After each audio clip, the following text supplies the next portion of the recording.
Good morning, everyone. Thank you for taking the time to come and see me talk about this on a Saturday morning. I really appreciate your presence here. My name is Siddharth, and today I will be talking to you about the business of writing on the internet. When it comes to this particular forum, I am a little bit of an outsider in the sense that I'm no longer a finance professional. And while I am a writer, I am an outsider to writing as well. I'm not a published author. I don't have a book out. And so what you'll get from this is very much an outsider's perspective on writing on the internet, or what to do when your startup is a book.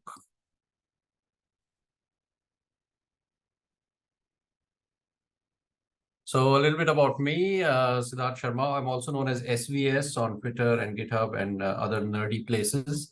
I actually started my career in finance. I was a banker with Deutsche Bank, doing structured products and asset-backed securities. But I soon left to find my true calling of programmer. I've been a founder of various startups. I've been a musician, and I've been CTO, as Aditya mentioned. And now I write. For the last year or so, I've been writing on the internet. And I have two things that I write.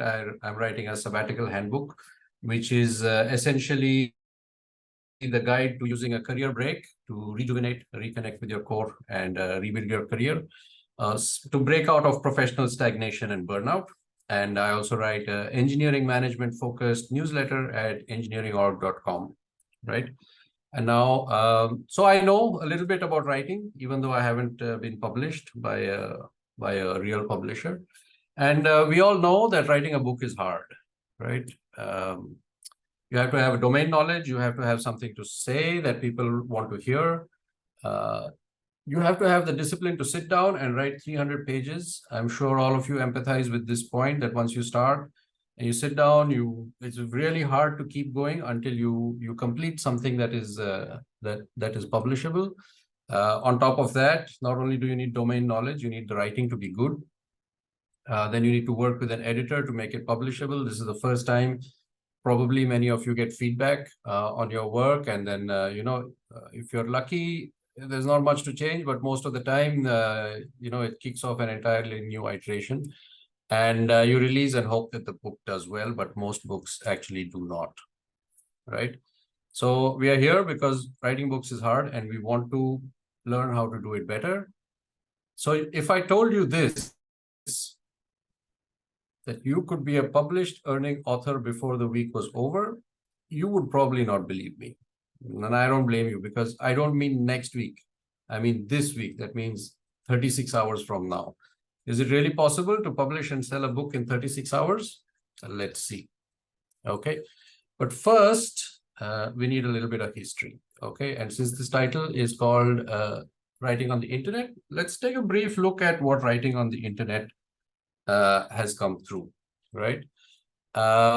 Writing is the OG medium, right? It's 3,400 years ago that it was invented, and it's still going strong. The amount of writing happening in the world keeps growing every year. And the internet was invented on 1st Jan 1983, and literally 1 minute after the internet was invented, you get writing on the internet, because the early internet was all text. All of this video and animations and games and all, it didn't exist until the browser was invented. And it was all text, but no one could pay for it. We hadn't really figured out how to pay for things on the internet. In 1991, what we know as the internet, which is technically the World Wide Web, goes live. The first internet payment happened in 1994. Depending on who you ask, it was one of these two. In 97 around, the weblog was invented. So you got companies like WordPress, etc., and an explosion of people writing on the internet. The floodgates have been opened. The gatekeepers have been removed. Everybody's writing whatever they want, but still no one is paying money to read. Ebooks, they've been around for a while, but they only really got serious around November 2007 with the launch of the Kindle. And this is finally, like, regular people are paying money to read on the internet. Around 2013, we get the first paid newsletter. I think it was Stratocherry. And in 2017, Substack was launched, which is a platform for anyone to start a paid newsletter, like Ben Thompson of Stratechery. And some of these people are making millions every year, right? But since writing is a business, we'll also take a look, kind of related history of business on the internet. So the internet used to be a government / university / defense kind of thing. And it wasn't until 85 that commercial internet use was allowed. We've talked about this before, and let's take a brief look at the kind of businesses that we know. Amazon and eBay both are still around. One of them is a $1 trillion company. These are the early e-commerce pioneers. There were early search engines like Alta Vista and Yahoo. But all of this, no one could still figure out how to make money off it. So there was a whole dot-com bust in 2000, 2001. And then we get the OG, like the OP internet business, online advertising. But we also get this crop of startups that grow up and become global behemoths and earn billions and billions of dollars. Facebook and WhatsApp, Facebook, of course, largely through ads. And then with the invention of smartphones and Stripe, we get this perfect storm of, the infrastructure is there, the readiness is there. And then with COVID, e-commerce basically had its breakout moment, right? And so this is what a growth of e-commerce looks like since 2014 to 2026. And if you look at Substack, which is the newsletter platform, it's funnily enough, like it's still growing even after COVID, and it is growing exponentially. And meanwhile, back in the real world, this is what book sales look like and will look like for the near future, which is essentially to say that if you're writing today, if you're starting today, it seems logical to say that your growth as a writer will happen on the internet. Traditional book sales have flatlined, and while people are reading much, much more, they're doing it on their screens. So distribution is easier on the internet due to screen addiction. Everyone's got shorter attention spans. And I know if you're here to write, to learn how to publish a book, you're obviously someone who loves to read. And I ask you yourself to answer honestly the question, what happened to that reading habit? I used to read one novel a week. It has been months since I read a novel. And this is true of almost everybody. And it's especially true of people who never really developed a reading habit, right? At the same time, there is a secular rise in professional interest spending. Why do you think people subscribe to Substack? Okay, some of it is fiction, but a lot of it is to keep up with the latest happenings in their field. And people are getting very accustomed to paying small amounts of money or large for something that is relevant to them professionally. And of course, there is the rise of social media and self-publishing, which makes it a no-brainer to start a writing business on the internet, right? But the book has changed. This is a traditional book, typical self-help book, although for some reason, self-help, okay. So you see this, it's very familiar. If you've ever asked yourself the question, why do these books look like this, right? Any self-help book you've read, you can look at it and say, the author is only saying 3 things. Why do they need 200 pages to say this? This could have been like 2 paragraphs, right? But the fact of the matter is that a book is not just a knowledge transfer mechanism, okay? A book is a way to transfer a vibration, right? An energy. When you read a book, you aren't just accessing a series of propositions. You're becoming immersed in a worldview through the rhythms of a given prose style, the facts selected and omitted, and the author's chosen self-disclosures. Reading is hypnosis. And this is why these books are 200 pages long, because you need to keep repeating the message over and over again for it to get through. Just like hypnotists lead you into a trance in which a simple suggestion can become forceful, skillful writers, by absorbing you in their pages, give you a perspective from which certain selected facts take on greater relevance. So if you want somebody to change their behavior, you kind of have to repeat the same message over and over again, which is why some of these books look like this. Also, no one will pay $12 for a book that is this thick, right? So kind of there's both of these things that go into making the book look like this. And the funny thing is everyone buys these books, but nobody reads past chapter 3, which is not great if you want people to keep coming back to you and buying your next book. It would be great if they actually read and got value out of your book. And so the modern book kind of has to realize what environment it is living in. It must take into account short attention spans. It need not be very thick if it delivers value, and it must protect itself up against abandonment. Imagine if Atomic Habits could jump off your shelf and say, hey, it's been 3 weeks since you read me. Maybe you should have, go at the next chapter. But books can't do this, and nobody does this.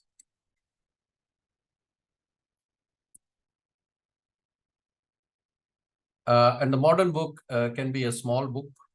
This is my term for it, a small book. It will be delivered on an app because that's where people are spending their time, whether it's Kindle, an e-reader, or a mobile phone, or on email, like newsletters have so successfully shown that if you email someone your book, they will read it. If you email someone your writing. And it will be streamed to you in bite-sized chunks to take into account the short attention spans of everybody. And the small book is not new. Back in the day, they used to write these pamphlets, 10-page books sold for a penny. This is a lot of writers who's when we become familiar with them, or philosophers from old, we see these big books like Das Kapital by Karl Marx, but actually it was a series of small books that got written, put out into the market. He got his feedback on it, saw which ideas were resonating, and then which ones worked, which ones stood up to scrutiny. And that's where these big philosophical works come out of, not by sitting in one corner and writing for 10 years, right? And as you've seen, the internet changed everything. This is what it has done to the book. Let's see what it did to business. It exploded the number of businesses being formed, what we call startups. It gave more power to the survivors, what we call the power law. Today, if you have a big name startup, chances of competing with you are very small. And it invented a new way of doing business, like lean startup. If you've heard of it, BML is the build, measure, learn loop, which a lot of startups use. And the philosophy of shipping early and shipping often, or as Mark Zuckerberg likes to say, move fast and break things. So something that used to be very difficult to do and would take a long time to do, it has speeded up so much that we can actually ship things that don't work and fix it as we go along. And of course, you have the rise of the solopreneur or indie hacking, which is one-person businesses, which used to be very difficult back in the day. You could be a doctor or a lawyer, but and have your own practice, but to scale it up to internet scale was absolutely impossible. But this is possible now. And this will become relevant as we talk about the business of writing on the internet. Earlier, we used to huge capital outlays, so you had to get your business just right. But now you can launch a business and use the build, measure, learn loop, which is a description of the process for building empathy with your customers, measuring their reactions, and learning what adjustments to make that improve customer interactions. And also the mantra of ship early, ship often, software development philosophy that emphasizes the importance of early and frequent releases in creating a tight feedback loop between developers and testers or users. And I think you're starting to see where this is going, right? But before we take the next step, I'd just like to sum up. Don't bet against text. The fact that you've chosen to use text as your weapon of choice is a good one. It is the OG medium. It is still growing, and it will be with us as long as we're human.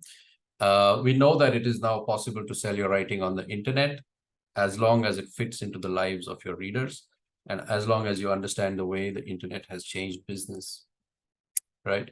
So businesses used to be hard because of capital overlays. When business became software, the capital outlay went away. Also, because it was software, it could easily be modified from one day to the next, and it became possible to ship incomplete early versions, or what we call minimum viable products, and improve them as users started demanding more. I'm sure if you've had any friends launching a startup, you've seen them do this, or if you've done it, or if you used the product from a startup and you keep seeing as they keep adding features, removing ones that aren't used, and so on. This is build, measure, learn, lean startup, that whole thing. And because we have perfect analytics now, we can see what any user did at any time. All of this enables a more data-informed decision-making process. And this is kind of the thing that we bring to our writing. This is what I believe modern writing on the internet should look like, because publishing used to be hard. You had to print so many copies of so many books, and there was a capital outlay there. But now publishing is just software. And because the books had to be shipped to markets, they had to be perfect when they got there. But when you write on the internet and you're writing in a digital medium, you can actually ship an incomplete early version of your book, maybe as a blog, maybe as a newsletter, and improve them as users start demanding more. And analytics enable a more data-informed decision-making process. And for the first time in history, it is now possible to ship incomplete books and get away with such an audacious scheme. In fact, it is perhaps better to ship an incomplete book, because books are hard enough to write anyway. You spend 6 months in a corner by yourself before you show it to the first person. Incorporating feedback, therefore, becomes much harder because the book is completely ready. Also, you are so much more emotionally invested in it at this moment that when your editor says, change this, also you're exhausted. So incorporating feedback is much harder. And the big problem is that it's entirely possible that you never finish the book because it's just too much work at the outset. And I'm saying don't do any of that. Write your book like people start internet businesses now. Publish early, publish often, use analytics to find what's working, use the internet to get distribution, and iterate based on user feedback until you get the best book.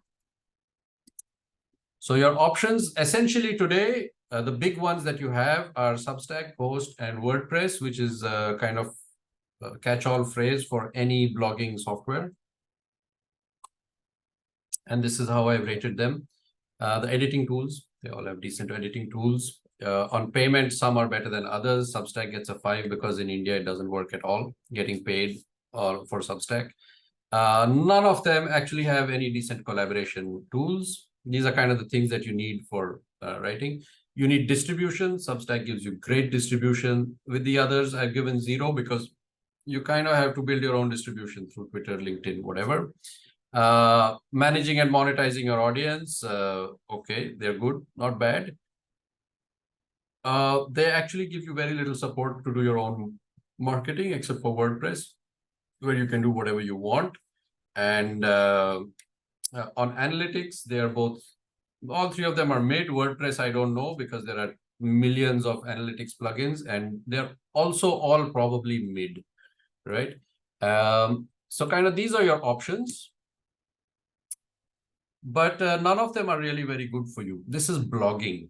And blogging is not a great way to write a book because of certain assumptions that blogging makes, right? When you're writing a newsletter, what you're writing is news. And therefore, yesterday's news is worthless. And therefore, if someone subscribes to your newsletter today, all your previous issues are of no relevance to them. But that is not true with writing a book. And while this seems like a small difference, it has tremendous implications when it comes to the way you market books and engage with readers.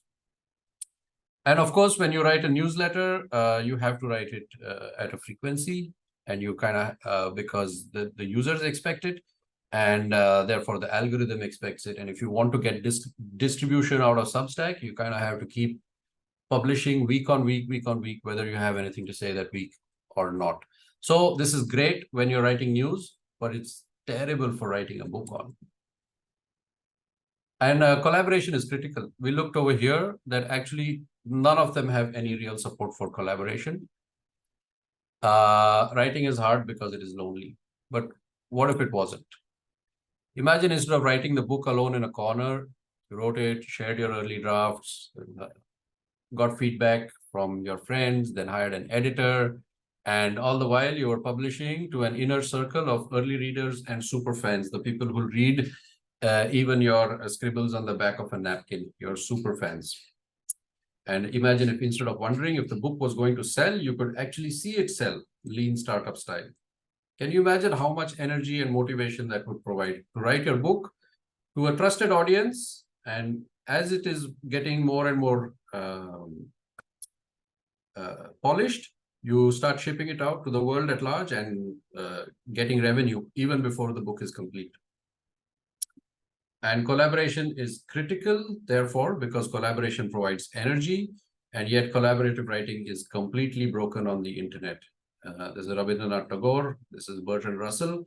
Why are they here? Because they are two great men of letters, what we call. They had a tremendous correspondence despite being separated by 7,000 kilometers and 2 oceans.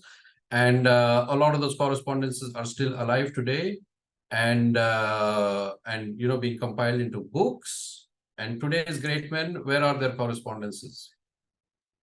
This is what we have as the best in class for collaboration, for exchange of ideas, for philosophical discussion and debate. This, according to me, is not good enough for collaboration. And the thing is, nobody knows better how to collaborate on text than a software engineer. A computer program is nothing but text. We've been building huge computer programs collaboratively with extreme precision and often in high pressure situations, because the program has to run, power a business, deliver value, and be correct and not lose any money. And we've been using, and one of my missions is bringing this technology to a more lay audience through improving the user interface of it. But every single change that you make in a book, in a piece of text, can be highlighted. You can see the difference, and you can have long conversations about what that change means. And this is a core feature of modern writing on the internet. You will see it will be much more social, much more collaborative, and the tools to enable this don't really exist in any of your options, the big options today. And it is this that, so the other thing that they fail at is marketing. This is a screenshot of my Substack. This is a screenshot of my Ghost. Why I have two is a long story. You can ask me later. And this is what a book landing page should look like if you want to sell books. But neither Ghost nor Substack give you any control over how your page looks. And therefore, you can't do really any good marketing around it, right? The landing page is supposed to deliver the pitch for your book and collect either readers or email or purchases. Which kind of brings us to the result of all my frustration of writing on the internet, trying to sell something that was not a newsletter on a newsletter platform, selling in India, which becomes a thing when you consider RBI's subscription payments and how they're handled, etc. And so I sat down and wrote my own software, my own platform. That's kind of the curse of being a nerd, is that you can't just write a book. You have to write the platform that writes the book. And this is Inkling. Before this talk, I spoke to Aditya and said, I don't want this to be like some guy coming and pitching his product. But the fact of the matter is that if you're writing on the internet, you will go through the same frustrations that I went through. And you will arrive at this same kind of specific feature set. As we saw, like Substack and Ghost don't give you a landing page, which is very important. And they don't give you a place to grow your small book from idea to release. And here, just a quick overview of all the things you're going to need as an author: a marketing and landing page, an author homepage, a mailing list, paywalls, so you can keep part of it free, you can make part of it paid, e-commerce integration, editing tools, collaboration tools, and a custom domain to host your book on. And this is how I've been dog fooding it. I wrote the sabbatical handbook. As you can see, it's got a custom design. It has a table of contents. You can set all this stuff up. You get analytics. More is coming. This is brand new. And and a sabbatical handbook I shipped with just a table of contents. I write one chapter a week. If in a particular week I can't write a chapter, I write a blog post, I tweet it, I sell it on, I write about it on LinkedIn, and I sold about 160 copies for a book that isn't even complete. And so I want to tell you that if you have even a little bit of material, we can make some cover art, integrate payments, and you can earn your first revenue as a writer on the internet before the week is over. This week, not next week. So this is everything. Everything I've learned about writing on the internet is bundled into a product that is Inkling, and I would be more than happy to invite you to try it out. I haven't shared the link here because it's in private beta in the Aditya. Yeah, yes, Siddharth. I'll just finish. This is my last. Right, but if you think you want to write. One sec, Siddharth. I think there's someone else who's not on. 1 sec.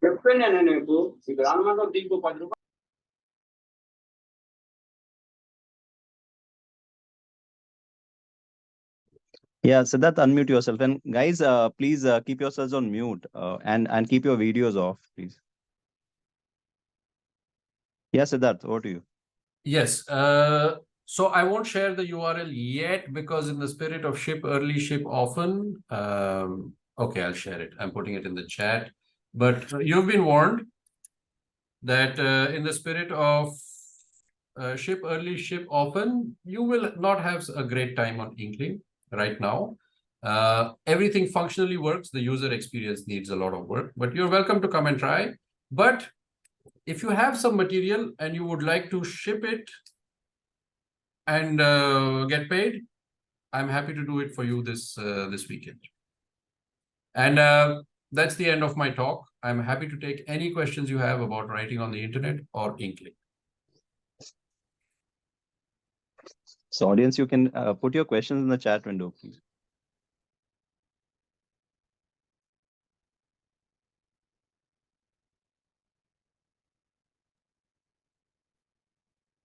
So this is called time management, huh? So that's why you're like absolutely bang on time. I think one of the traits of any successful author. Sure. Compartmentalizing your time is so important in every sphere of life, and more so in the book writing space.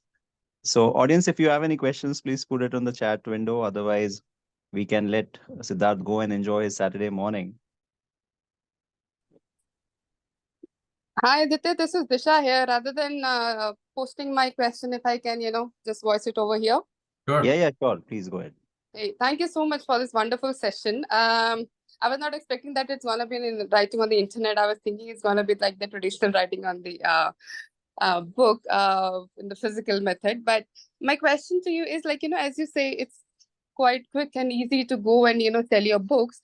In terms of the audience, right? How do they get to know, okay, this new book has come?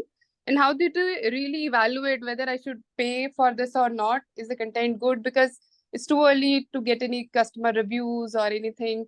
So not clear on that part. Yes. So there's two schools of thought on this. One is you give up large amounts of ownership of your book to hop onto the distribution wagon of a publisher, and they will squeeze you down to the very last penny. But there is another school of thought which says just build your own audience. And this is more and more, it is becoming easier and easier to do so, for which you have to write. I have been tweeting for years, only recently got serious about it. And there are tools and techniques to grow your own distribution and your own mailing list to a point where you start to get the testimonials. And when you put testimonials on a page, it immediately starts to convert better. And you have to keep showing up and doing this, which is one of the downsides of self-publishing, is that you don't get the power of the publisher's distribution. But that is a problem that Inkling is solving. Substack has shown us the way. When you go to Substack, When you subscribe to a newsletter on Substack, you immediately get exposed to other similar newsletters. And so other writers also get distribution, and Inkling will follow the same model where if you bought a book on Inkling, we are going to, like all of Inkling's distribution becomes your distribution as well. And so the other authors' audiences can become your audiences as well, and vice versa. Understood. Understood. Okay. Thank you so Super. much. I see a hand raised by Madhulika. Madhu, you want to go ahead? Yeah, sure. Hi, good morning, everyone. Am I audible? Yes. So thanks, Siddharth, for a very interesting session. So My obviously a lot of curiosity while you have shared a few slides and the gist of, how to write and sell on the internet. I think it's a discovery for all of us, right? So once we start writing, professionally, I think the journey will be discovered. So you kind of tweak that first part of it, right? So a lot of discovery there for me, at least. My question to you is, I like to ponder over various things, right? So there's a lot of value add one can do on various experiences in life. So while I do short posts and mini blogs on certain platforms, Right. writing a book is a completely different journey, I would say, Yes. or what I would imagine. My question to you is, do you really, as an author, what does the audience expect out of you on the internet? So do they expect certain compartmentalized topics, or can you also write out of the box on different things? So in your experience, what would you advise? Choose a certain, set of topics which align to each other and write on that? Or can an author also look at different topics which could be slightly unrelated from each other as well? So your thoughts on that? Yeah, sure. This is a question of branding, right? For a while, I Right. was the sabbatical guy, right? For a while, I was the engineering management guy. And now I'm a bit of both. Funnily enough, engineering management and burnout have a lot to do in common. So it's kind of overlap there about how to manage a team and how to manage yourself professionally. But every new thing that you talk about will kind of dilute your appeal to either one of those niches, right? It'll be more generic, but less lovable in a sense, which is the advice that everyone says: pick a niche and become the sabbatical guy or the management girl or the finance guru, whatever, right? This is the advice. You'll have to find your own voice about it and your own audience. There are people, like one of the most successful newsletters on Substack is called Not Boring. And this person will write about whatever they're thinking about that week. Like it's very much a question of, I think the most important thing is to only write stuff that you connect with, because the audience is actually looking for authenticity. They can get the same information anywhere, but the vibe and the authenticity, that is what they're actually paying you the money for. This is really helpful. Thank you so much. My pleasure. Thanks. So there's a question in the chat box. Yes, I see that. One is about, first of all, congratulations on getting a book published on Amazon.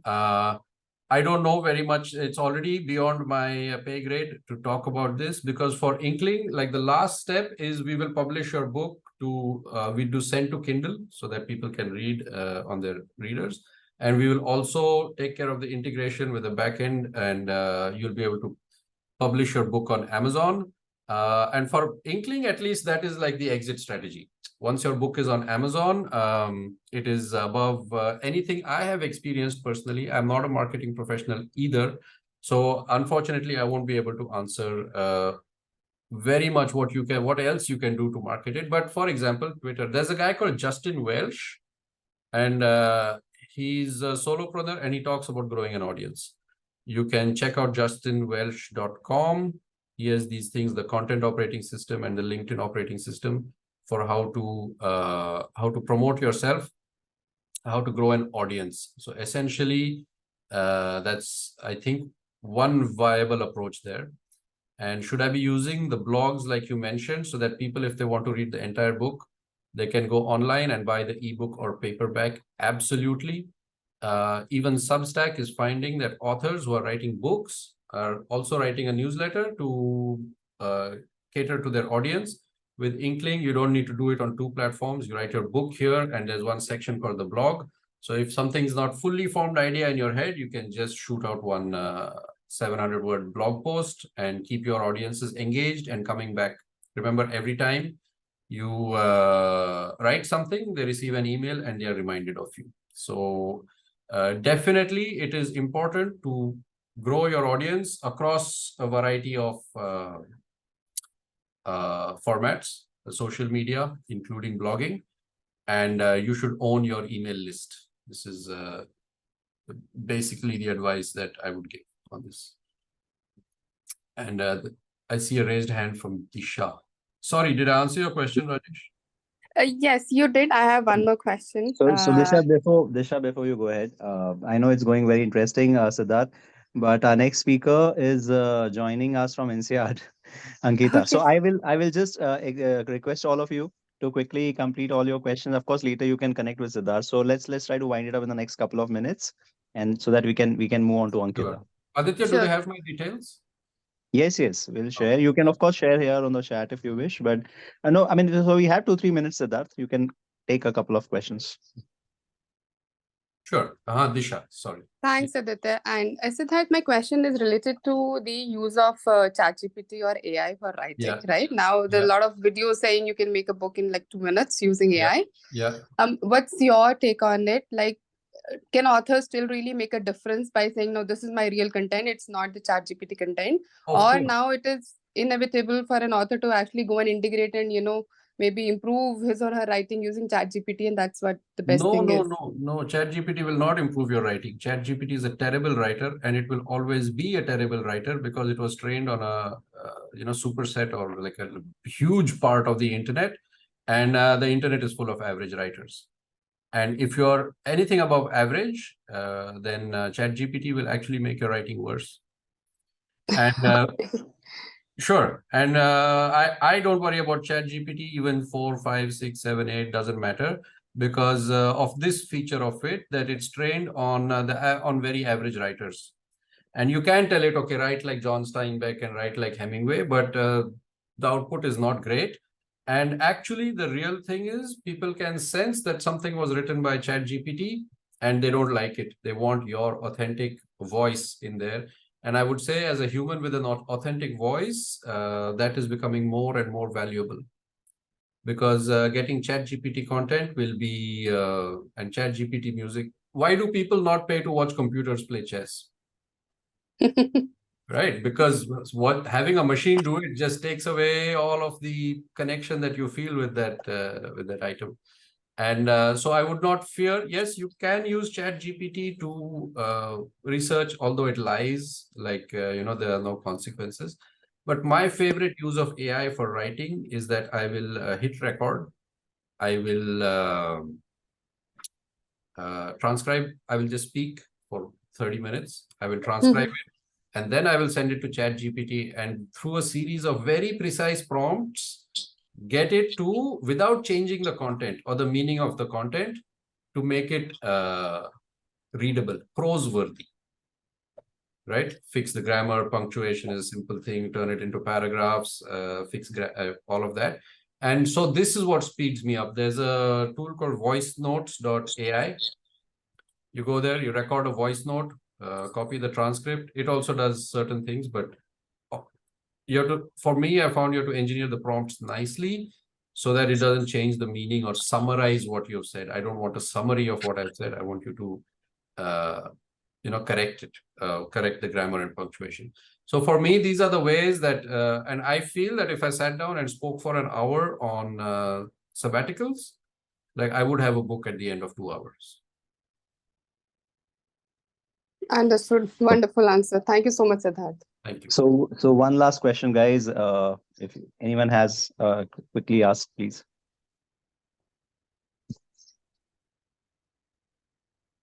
Okay. Okay, I think. Guess there are no more questions. Yeah, I think on that note, Siddharth, thank you so much. This was